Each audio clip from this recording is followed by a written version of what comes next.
Oh hey horror movie fans! Just finishing up here.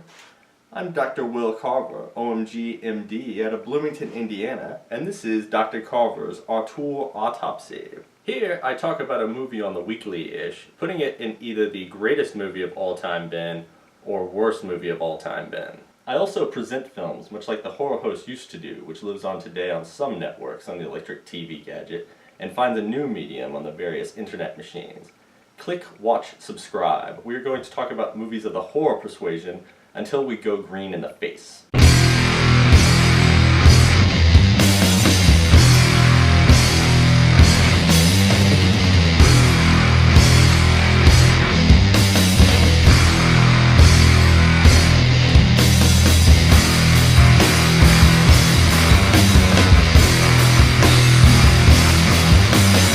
Oh hey, look, you're back.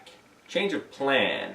I was supposed to talk about Freaks of Nature, but I've put that off until next week. Instead, today we're talking about Annabelle Creation. So if you're interested in seeing this movie that is still out in theaters and don't want any spoilers, this is your warning. I'm not sure where we are in the Conjuring series here. I think this is the second prequel, fourth movie overall.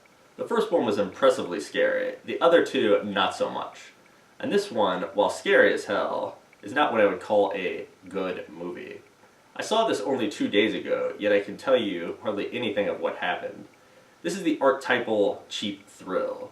Crappy story, but the director does a phenomenal job of scaring the piss out of you. The movie starts out with a youngish family, a dad who makes dolls, and a mom who is there, who have this playful little girl that dies when she is hit by a truck on a dirt road. From there we cut to 12 years into the future. The couple, the mom now crippled and the dad a broken shell of a man, now opens up their home to a nun and a group of orphans to, quote, make amends. Of the orphans, there are 6-ish of them, but only 2 of them are really important. The one with polio and the little one. Things are pretty much immediately fucked, but the horror ramps up when Polio goes into the dead girl's room and finds possessed doll Annabelle.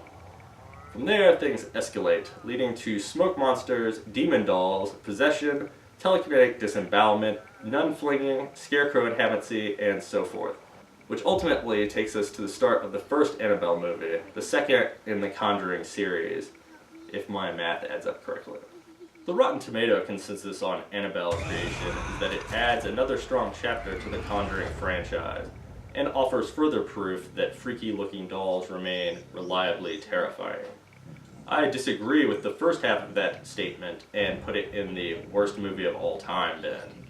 As for the goods of this movie, it is super creepy with an unsettling atmosphere. It has a decent intro and it hits you with a really good combo of slow burns and good jump scares. And now for the bads. The plot is forgettable and it feels longer than it was, which is never a good sign. It is a run-of-the-mill demon flick that doesn't offer anything new. Here's my take on Annabelle Creation. The opening is Lynchian. We get the dad, Anthony LaPaglia, whose biggest role is likely Jack Malone in Without a Trace, putting the finishing touches on the creepy-ass Annabelle doll. This is number 1 of 100. He's getting these little notes that say shit like, come find me, and what have you. Eventually see they are being left by his daughter. They're a normal family from the 1940s or 50s or whenever this is from. The mom is Miranda Otto, who you may remember from The Lord of the Rings as Eowyn. She is barely on screen and her face is covered for most of that. Later we see it was an Annabelle mishap, but she is fine looking here. They go to church and we see a toy store owner that is like, hey, do you have any of those disturbing looking dolls? Even though the one you made earlier was obviously the first one, since it was labeled 1 of 100. But anyway, the kids just love those things. So they get back on the road and get a flat. While they are there on the side of the road, the little girl is hit by a truck and killed. The next thing we see is a group of orphans getting off a bus with a nun and a priest. The priest does not stay with them at the house. This is 12 years later. They really pulled the old heartstrings here. Give one of the orphans polio. Her name is Janice. The rest of the girls mistreat her, sort of. The early story focuses on her and her little buddy Linda, who both just want to get adopted. Fuck.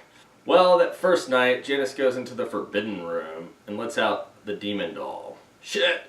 The next day, she goes to confessional and admits to the nun that she went to the demon doll room. The nun gives her a bunch of shit for this and is like, You're gonna get us all kicked out of here and then you'll never get adopted. Ouch. Come to think of it, it's pretty inconsiderate having all these children in your home with these devil dolls hidden about the house.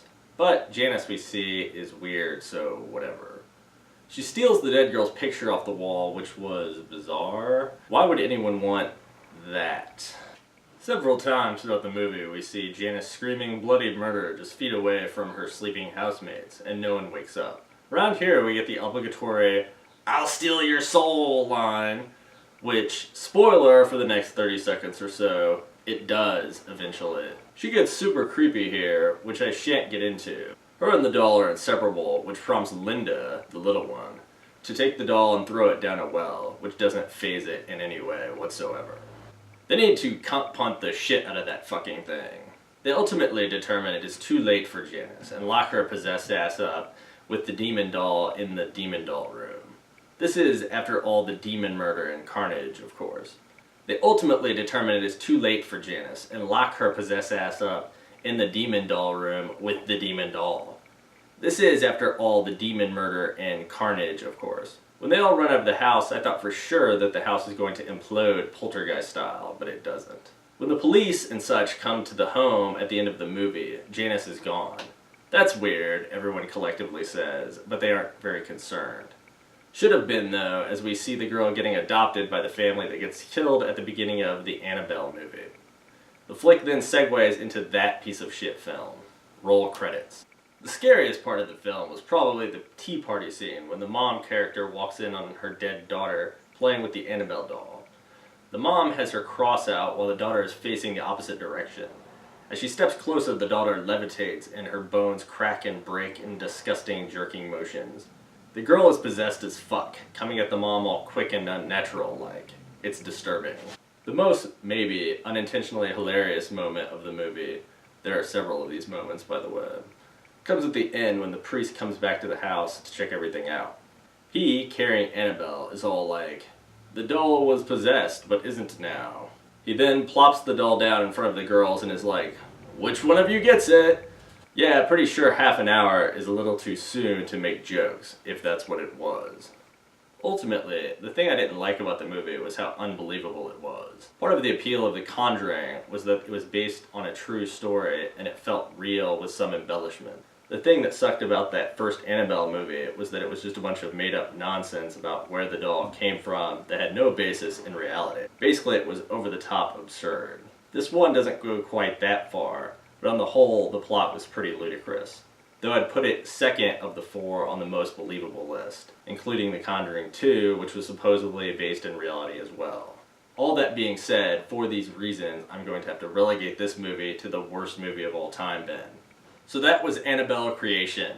Comment below to let me know what you think about this sequel to a prequel or whatever it was. Tune in next week when we get back on track and talk about Freaks of Nature.